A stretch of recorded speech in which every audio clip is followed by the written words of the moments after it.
Good afternoon and welcome to another one of the CERIAS security seminars.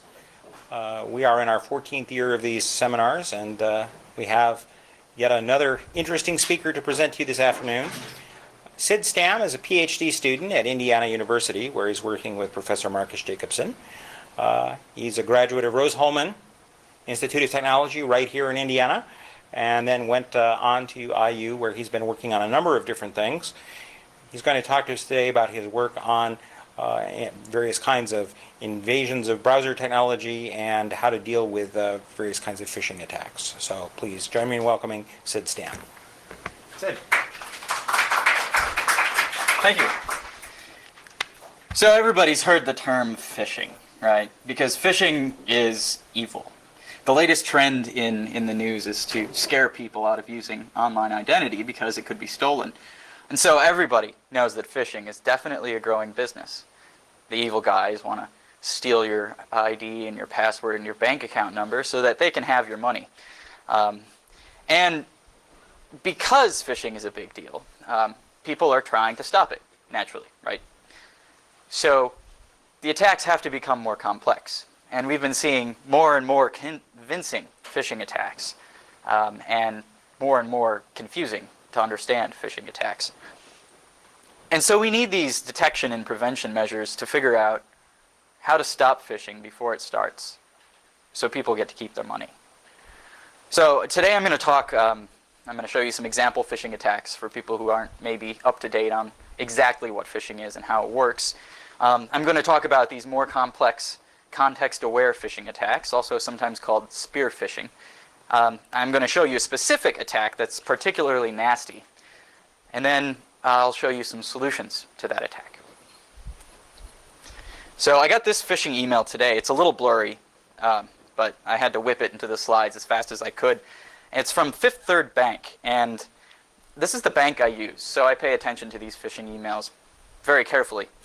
It basically says that our department has a new scheduled upgrade and we need you to go to our website, log in, and give us your information again. So naturally, I'm a little leery of this. Also, I was leery because there was white space at the end of it, and in that white space, it says, following these, the cycle would start again. Aylesbury, beseech, well, we'll have to talk about that, won't we? Stuff that doesn't make any sense. And this is why it was caught by my spam filter. So immediately I know it's not real. Now, a lot of people wouldn't notice that text down at the bottom. So that's what deceives them. And if I were to click on the image, I would go to this website that looks like Fifth Third Bank's website. And it asks me to log in. Am I a personal user, small business, corporate user? What's my full name? What state am I in? What's my ID? What's my password? So which city do I do my banking in? What's my mother's maiden name? Other things that I probably shouldn't have to provide all at the same amount of time, you know. But the site looks pretty legitimate. Let me show you a picture of the real site.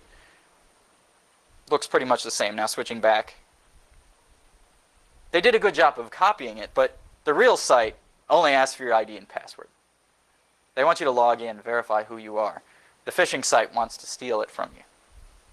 Another example of a phishing email is this one. I actually sent this to my professor. It says, Dear Marcus, thank you for your recent October 30th purchase, blah, blah, blah. Now, whoever sent this, which is me, happened to know that he had purchased something and when he had purchased something. So you can use this. A phisher can use this against a target to say, I know something about you. And now this email is more convincing than, hi, I'm Amazon. You should come to our website and give us your info. Instead, it's saying, you bought something from me. Come to my website and give me more info. So this is an example of a different type of motivation. This is context aware. This phishing attack knows something about its target. Here's a more advanced type of phishing attack. This is basically pretending to be from Marcus's wife. It's basically saying, hi, people down at the bank want you to go to this website and update our information. Unfortunately, she didn't really send it, so this is a fake email, but it's impossible to tell a fake email from a real email some of the times. I can write an email just like this. In fact, I did. And it appears to come right from his wife, even though it didn't. Now that's the most convincing type. If you know something about someone and you know who their friends are, you can convince them of almost anything online. Now there are 3 specifics about context-aware attacks. You have to obtain data about the targets before you can try and phish them and steal their identity. Once you've done this, you have to customize each email sent out. You can't just bulk email everybody. Most spam is bulk email. They get a big list and they send it out to everybody. A lot of phishing attacks are bulk email.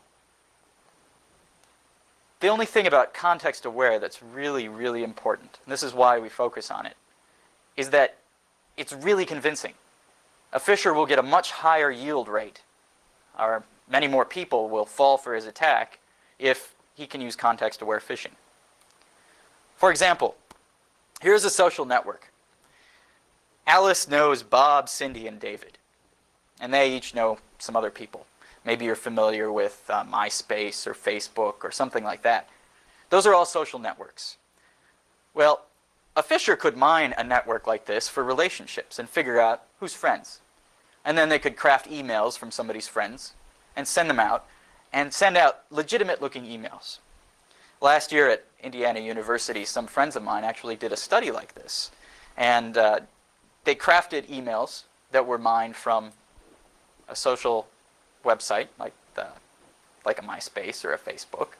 And they took those email addresses and the relationships and faked emails from people's friends. These emails said, hey, please come to our website and enter your IU password. This is the coolest thing you'll ever see. And, okay, they did that. They also sent the emails out to a few people who, it came from somebody they didn't know. Just completely random from somebody you don't know at indiana.edu. What they found is about 12% of the people who got an email from someone they didn't know went to the website and actually filled out the right information. They gave away their password. 12% is pretty high. But when the people got emails from somebody who appeared to be their friend, about 70% of them filled out the right information and gave away their password. So that's a significant increase. And that's simply by saying that I'm your friend. So that's a bad thing. And this is, again, why context phishing is really, really scary.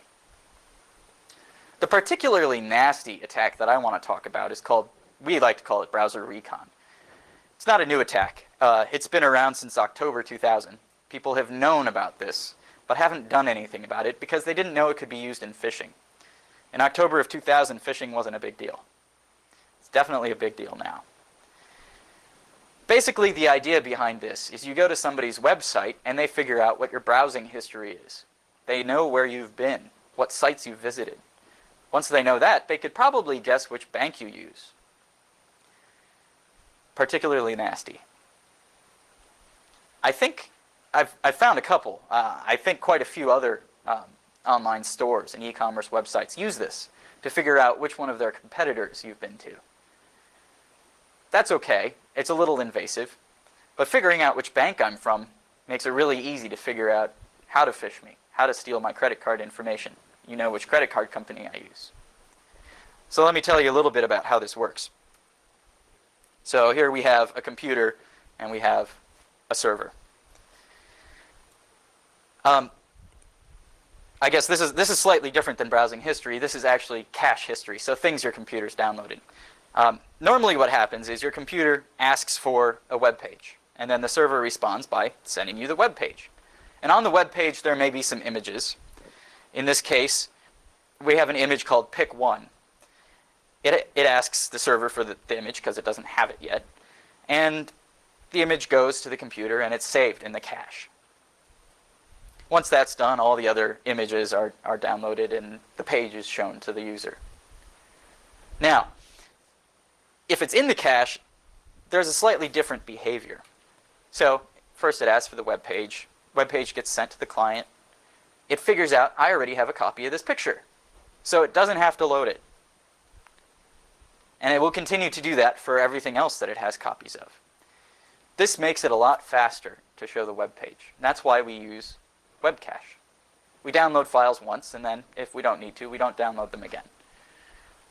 Unfortunately, you can time how long it took to load a page, or even just an image in a page, and figure out whether or not somebody has loaded it already. For example, Here on the left we have a real server, and on the right we have a phisher. He's denoted by the devil. And the client in the middle is going to be a victim of one of these cache recon attacks. First of all, it's going to go to the phishing web page, and the phishing web page is going to say, load these 3 images. First, it loads an image off the phisher's website. Second, it's told to load an image from this other website. Maybe it's a bank. And then third, it loads another picture from the phisher's website. Now, when it's done in this order, the phisher can approximate how much time between picture 1 and picture 2 has elapsed. And when that's done, they can approximate how long it took to load the middle picture. Since if the picture was already on the computer, it practically takes no load time. That can be compared to how long it would normally take over a network. And so using some statistical methods, you could figure out whether or not the picture was in the person's cache. If the picture is a logout button, that means the person has logged into a website. If it's a logout button at a bank's website, you know the person has an account with the bank. So this is a problem. Unfortunately, it's not easy to implement, but there's also the browser history that you can look at. So let's explore that a little bit. This is a normal web page with 3 links on it. It's relatively straightforward. It uses cascading style sheets, which is the stuff between the style, this style, and the slash style. Cascading style sheets are simply there to make text and images and layers on web pages look different. It's not a programming language. It's just a styling sheet. The red here, the colon visited, says that if I have a link with ID number 1 and your browser's been there, make it red. You've all seen this. Browsers normally have blue links that are underlined, and if you've been there, maybe they're purple. This is very common. Well, this in itself isn't a problem, and as you can see, I've visited link number 2. It's red. Or instead of changing the color, you can change other attributes of the links, like the background. Okay, so what does this have to do with detecting the person's history? Well, if you can change the background, you can tell it to set the background to a URL, a different web address, maybe the phisher's web address. So now this web page is phoning home for every single link that's been visited by your browser. Not only do I know that you've visited a web page, but since each link is colored with a different ID, I can figure out which links you've visited. And of course, you can make it invisible. So this is a particularly nasty attack. And I don't really want to talk more about how the attack works, since there's all sorts of literature all over, and it has nothing to do with the research we did, except providing the basis. So I'm going to go right into why this is a problem and how to solve it. You can get links that people have visited. When they come to your web page, you can use this technique, find out where they've been. But how do you find out who they are? You send them a phishing email. The phishing email has a link in it that's custom to that one email address. This is normally done by phishers to figure out which emails worked, or spammers to figure out which emails worked. And then when they come to your website, they bring the email address with them as part of the link. The phisher then sends a web page with lots of links on it to test where they've been. And some hits are sent back to the phisher's website saying, I've been here and I've been here. And now they know who has been where. And they can begin phishing. Additionally, instead of requiring the initial phishing email to bring them to the site, you could also try and exploit the autofill feature of many browsers and automatically extract the email address from the person's browser as well. And this combination is particularly nasty. And of course, there's something called a chameleon attack that's really bad. This combines a web page that sniffs where you've been with a web page that looks different depending on where you've been. You get the page, and then it phishes you. It finds out what your history is, and then depending on which bank you probably visited, it looks different.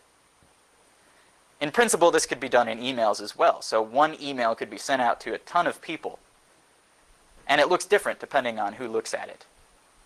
So far, the only vulnerable clients that I've been able to confirm as far as this email chameleon attack are web-based email clients. So that's a good thing. So anyway, moving on, there are solutions to this. At the World Wide Web Conference in 2006, some people from Stanford presented a client-side fix, a browser plugin that essentially isolates your history. So each domain that you visit is allowed to see history items from that domain, but nowhere else. According to bank.com, you've been nowhere outside of bank.com. It's a good solution, but people have to install it. How many people are going to actually install it? How many people are going to turn it on? It has side effects. If you have a web page with a bunch of bookmark links on it, they'll never turn purple. You don't know which ones you've been to. So it's not perfect, and none of the solutions are. You could also change the standards. That's what I mean by CSS limiting. Changing standards is not easy, so we won't do it. You can convince people to be paranoid. Clear your history every time you visit a web page. People aren't going to do it. They like their history. I like to go back. I don't know about you. I like my back button. And of course, you could attack it from the other side. You could say, well, I own a banking website. I want to make all my customers safe, so nobody knows they bank with me. And that's what we're going to do. So there are two goals that we have in implementing a solution on the server. We have to make it hard to guess any URL that I've served. Any picture, any web page, any style sheet, any flash animation. I want to make it hard to predict what the actual URL was when the person loaded it. Additionally, I want search engines to be able to index my website with predictable names. If I own bank.com, I don't want them to come, I don't want people to go to the search engine and type in, where is bank?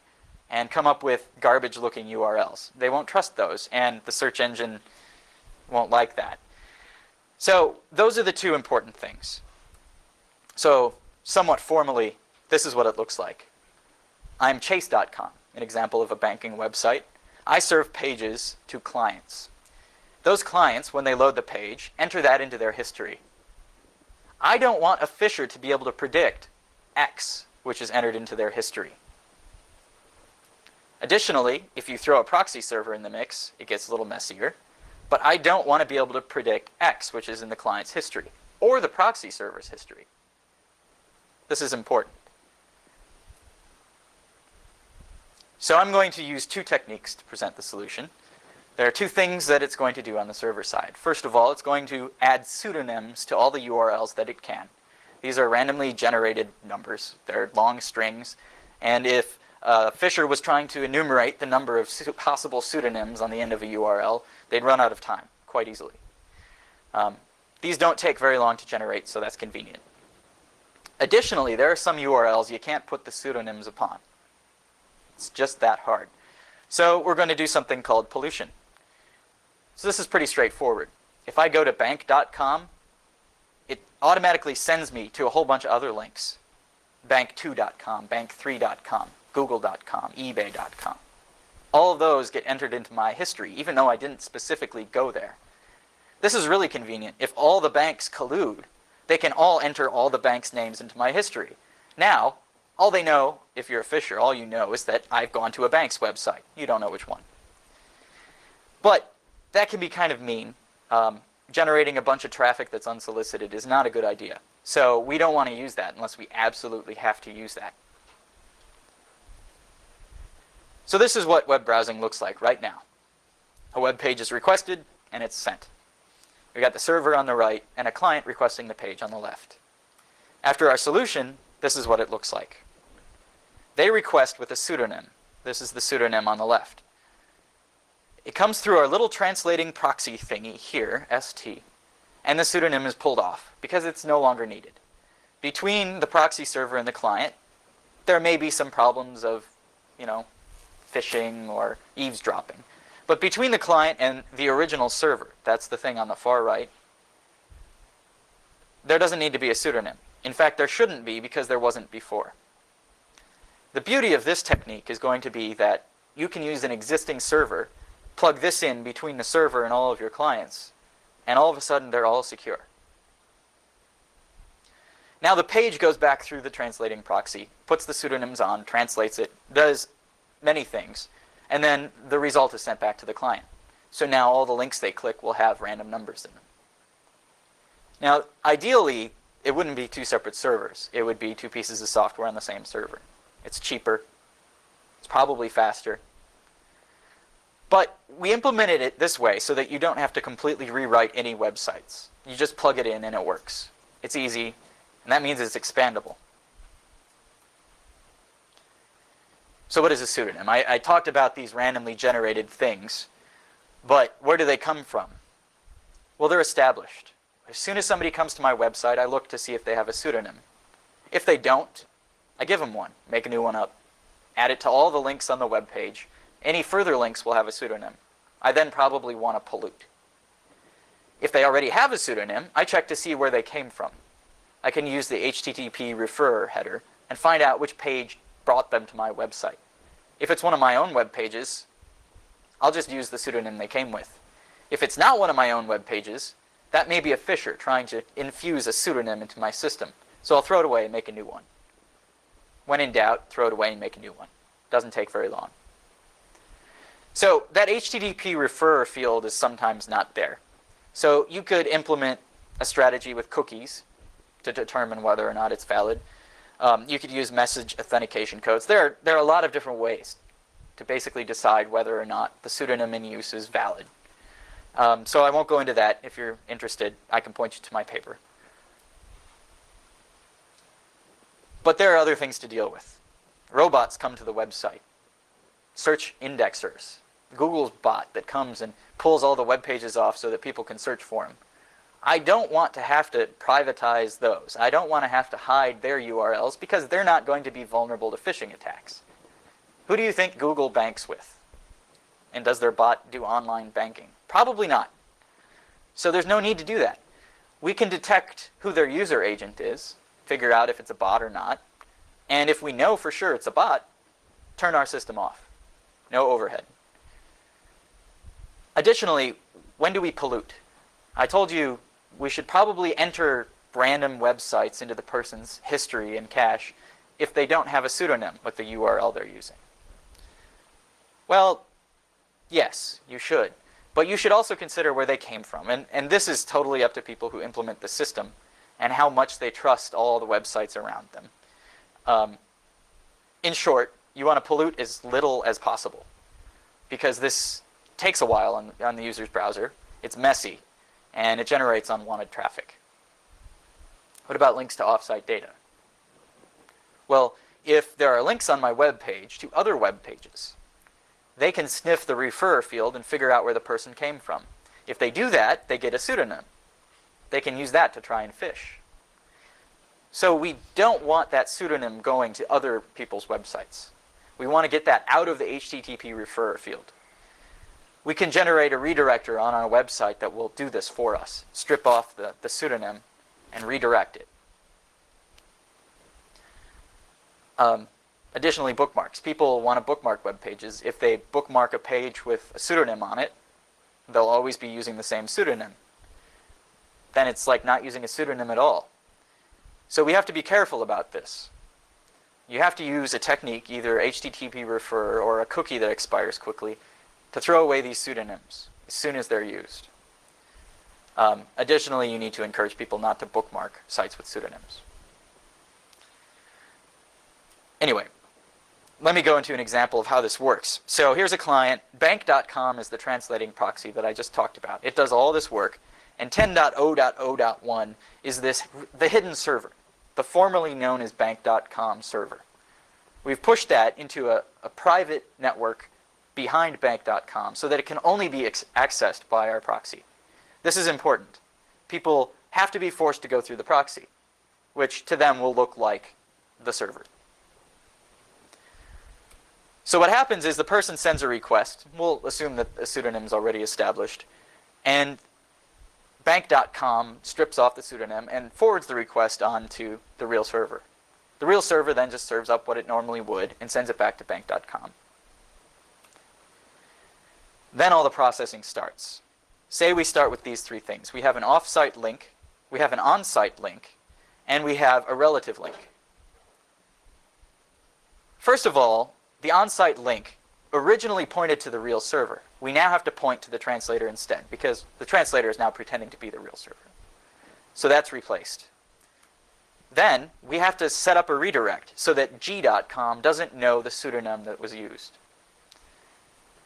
Finally, we have to throw in this pseudonym that we've generated, or the one that's currently in use.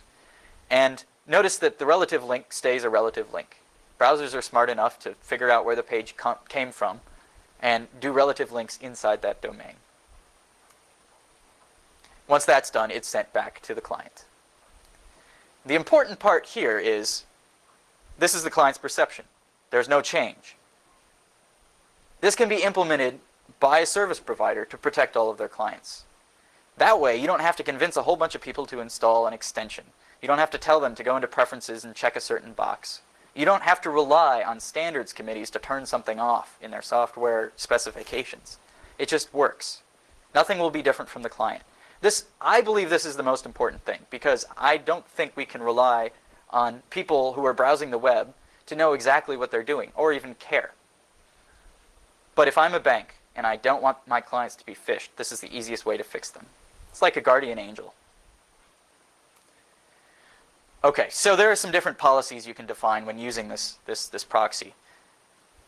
Which sites do you want to hide the pseudonym from if they're going from your site off-site? That's an off-site redirection policy. Depends on how much you trust people around you. Or you're the author of your own website. Maybe you don't even have any off-site links. You don't need a policy then. There's a data replacement policy. This means what type of data do you go through and translate? I showed you HTML. There's also URLs inside CSS, JavaScript, Flash files, Java applets, you name it. So maybe different types of data need to be modified. And additionally, who are you going to specify as a robot versus a real person? When do you actually need to do this privacy? And of course, there are more special cases that I'm not going to delve deep into. But if you have distributed serving like Akamai, they serve from a whole bunch of computers the same content. And there's something to take into consideration there, because maybe you need more than one proxy then. Additionally, what if I trust a site and I don't want to have to throw away a pseudonym every time somebody comes from their site to mine and generate a new one? You can make these transferred pseudonyms. Pseudonyms from one site to another that you can trust. Again, I don't want to go into depth with that. And the cache pollution reciprocity basically means that a whole bunch of websites get together and collude so that they define a set of sites that will be entered into a person's history. I told you about the pollution and about how unwanted traffic may be not well received. But if all of these websites, say all the banks that you know about, if all of the banks decide that they want to use all of the banks' websites as pollution, then nobody will get mad about the traffic. They're all pretty much sharing the same type of pollution policy. So there's still the unsolicited traffic, but this time at least there probably won't be any legal implications. Okay, so we implemented this. We wrote a crude Java applet just kind of to see if it would work. It simulated a web server and acted as a translating proxy. We made the pseudonyms as 64-bit numbers. You could make them longer. Overhead is not much more to make them longer. I used Java's secure random because it's not the fastest thing in the world, but it works pretty well. And I wrote an experimental client to test how long it took to load the pages. I wanted to know how much overhead there would be in using this in front of a web server. Of course, ideally, the translator and the web server would be running on the same machine. They'd just be different processes. But initially, we didn't test that. And here's a graph of the results. And this is one of those meaningless graphs that scientists like to put up because you can't see any data in it. But realistically, here's a statistical plot. The boxes that are really small are 95% of the data. On the left, you have the website as it serves pages normally. There's no translator, direct from website to client. 95% of the stuff was in that box. These are times. The basic proxy is the same thing, but it's not translating anything. It's just copying the pages from the server and sending them on to the client. If you have a proxy server, it does exactly the same thing. So there's a performance hit between having a proxy server and just going right to the source. The third and final element on the right is the translation server with all of these features implemented. It's not much slower than an actual proxy server, a plain old proxy server. So the big overhead here seems to be in the way the proxy was implemented. And the seconds on the left, they're all tolerable. In a larger data set with different types of data, you'd see load times that skyrocket way off the top of the chart. So this is a cumulative distribution graph of the same data. This is the same data. The faster a chart climbs, the better it is, because it means that most of the data is between where it's plotted and to the left. So for example, on this hump right here, about 15% of the data for no translation at all direct to the web server was here or faster. And it goes on. So the idea is you want these all as close to the big, thick red line that didn't do any translation as possible. The overhead difference between a proxy server and a translator is very minimal. And the fact that the lines are vertical shows that the data is cohesive and it's all representing about the same data. Well, remember I had mentioned how it would be ideal to put the web server and the translator on the same machine? That was step 2 of our experiment, and we tried that, and we went from this cumulative distribution plot to this one. Now there's practically no overhead whatsoever. This is in a really fast implemented, or very quickly implemented prototype in Java. So I believe wholeheartedly that the overheads can be almost entirely eliminated as maybe an Apache module or something like that. So it works, and there's barely any overhead. It's not noticeable for sure. But there are other things to consider, of course. The user agent has to be forwarded in case the real web server does something with it. Cookies have to be forwarded in case the real web server sets or receives cookies. There's optimizations you can do. Since the person who deploys the server is probably the same person who wrote the website initially, you can speed up the translation by not searching through each web page. You can make template web pages that say, put pseudonym here, put pseudonym here, put pseudonym here. That'll speed things up. I used regular expressions, which aren't the fastest thing in the world. If you had a template, it'd be pretty fast. So I've talked about the problem, the obvious browser sniffing problem that if you weren't afraid of before, I hope you'll be wary about now. I told you about a few solutions that were implemented, specifically the one that we implemented and how it can be just plugged in between a service and clients. And I showed how our quick prototype proves that it's quite fast. And if you have any questions about this, I'd love to hear them. So, sure. I'll jump in and ask. It occurs to me that unless you have an encrypted connection, certainly it's possible to pick up some of the pseudonyms along the way. Sure. And that would allow someone to use the pseudonym for capture. But there's also the issue, we see a lot of spyware. Right. That hasn't, to my knowledge, been integrated with phishing attacks much. But that would seem to be an effective workaround for these protections if I had spyware in my browser that was also reporting this information back. Right. Have you thought about that at all? Oh, you bet. So the question was, there's the possibility that there's spyware or hijackware already on a person's computer. So it can pick off the pseudonyms right from the browser without having to worry about it. And we have thought about that. This problem doesn't protect people from malware. This problem only protects people from phishing attacks that are HTML and web-based, and specifically this browser Recon attack. But it's completely right. If there's spyware on a person's machine, they're pretty screwed. That's my opinion right there. Like Windows users. We won't get into that argument, but yes, yes. Any other questions? Sure. I heard you talk about putting the cookies on a person's computer, or maybe putting pseudonyms and cookies, I believe. I don't know if I'm on the right track here, but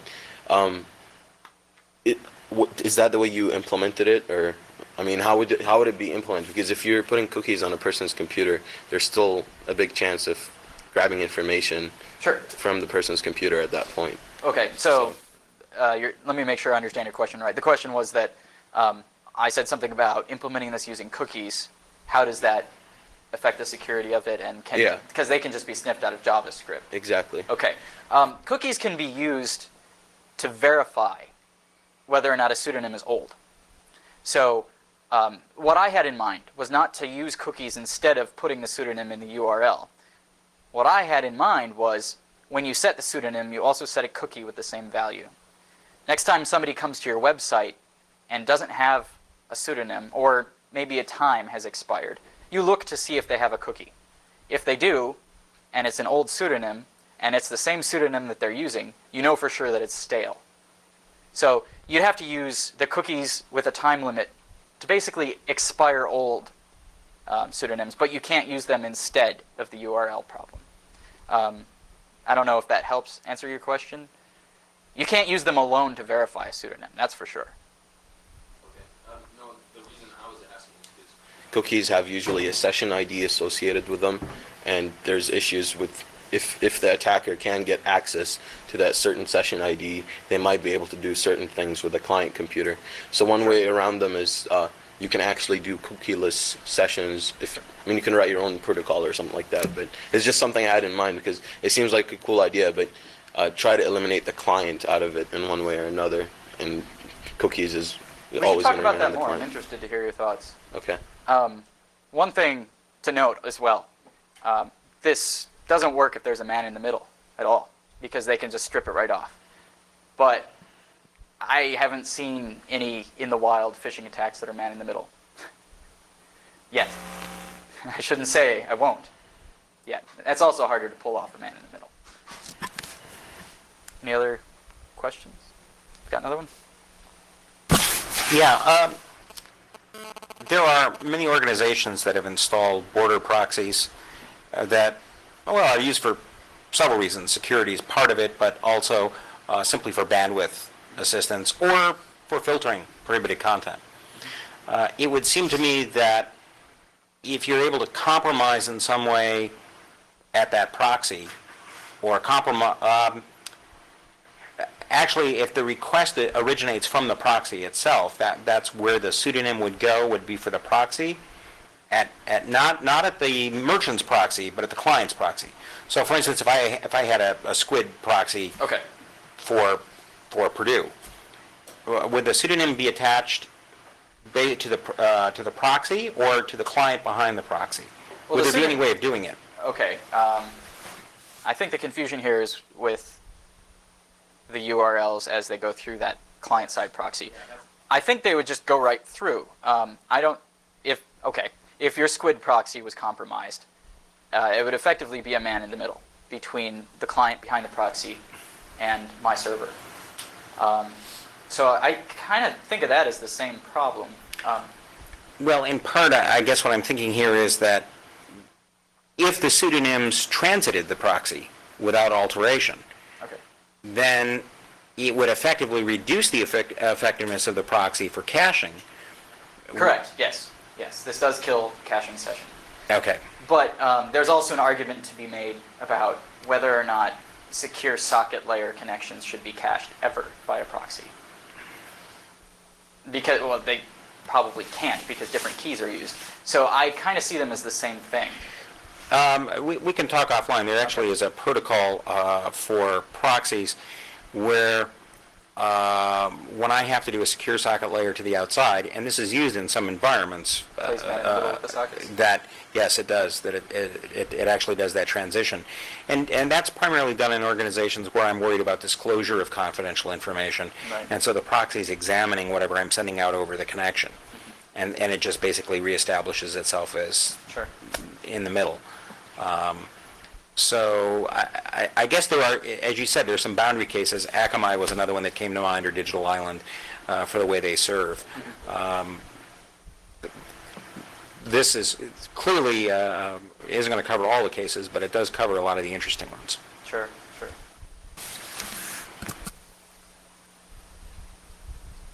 Oh, I should also note that